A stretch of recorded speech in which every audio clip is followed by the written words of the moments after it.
இப்போ அதனுடைய கண்டினியூஷனா சில விஷயங்கள் இங்கே நான் சொல்லணும்னு ஆசைப்படுறேன். இப்பவும் சொல்கிறேன், உறுதியாக சொல்கிறேன், சத்தியமாக சொல்கிறேன். பெண்கள், பெண் குழந்தைகள், ஆண் குழந்தைகள் பாதுகாப்பு நம்ம ஆட்சியில் நம்பர் 1 இருக்கும். சட்டம் ஒழுங்கு ரொம்ப ரொம்ப ஸ்ட்ரிக்டாக இருக்கும்.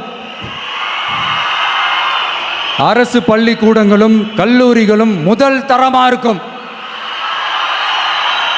போட்டி தேர்வுகளுக்குன்னு லட்சங்களை கொட்டி தனி கோச்சிங் சென்டர் போய் படிக்க அவசியமே இருக்காது. ஏன்னா கவர்மெண்ட் ஸ்கூல், காலேஜ் சிலபஸே போட்டி தேர்வுகளை ஈஸியாக சந்திக்கிற வகையில் அந்த ஸ்டாண்டர்டுக்கு ஏற்ற மாதிரி அமைக்கப்படும். உயர்நிலை பள்ளி பாடத்திட்டங்களிலேயே அடிப்படை அரசியல் சாசன சட்டம் சேர்க்கப்படும். மாநில மற்றும் ஒன்றிய அரசு அலுவலகங்கள், வங்கிகளின் செயல்பாடுகள் மற்றும் அவற்றை அணுகும் முறை குறித்து மாணவர்களுக்கு தெளிவான புரிதலை ஏற்படுத்தும் வகையில் தேர்வுகள் அற்ற செயல்முறை பாடமாக கற்பிக்கப்படும். இந்தியா முழுக்க உள்ள ஒன்றிய அரசு சார்ந்த கல்வி நிலையங்கள் மற்றும் அதன் சேர்க்கை அட்மிஷன் குறித்து புரிதலும் தெளிவும் மாணவர்களுக்கு உருவாக்கப்படும்.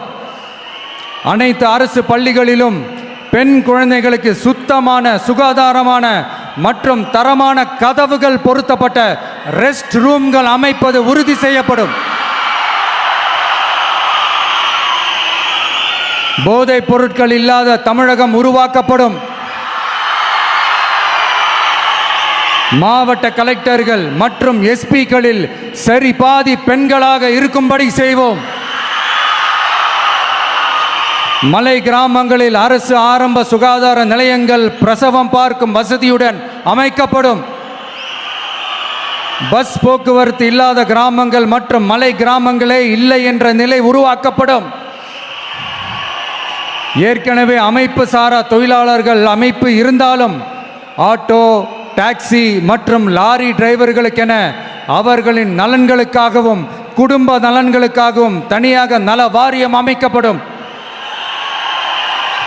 தென் தமிழகம் உட்பட தமிழகத்தின் தேவையான பகுதிகளில் தொழிற்சாலைகள் அமைக்கவும் தொழில் வளம் பெருக்கவும் தனி கவனம் செலுத்தப்படும். விவசாயிகள், மீனவர்கள் மற்றும் நெசவாளர்களின் கருத்துக்களை அறிந்து அவர்களுக்கான திட்டங்கள் காலத்தின் தேவைக்கேற்ப உருவாக்கப்படும்.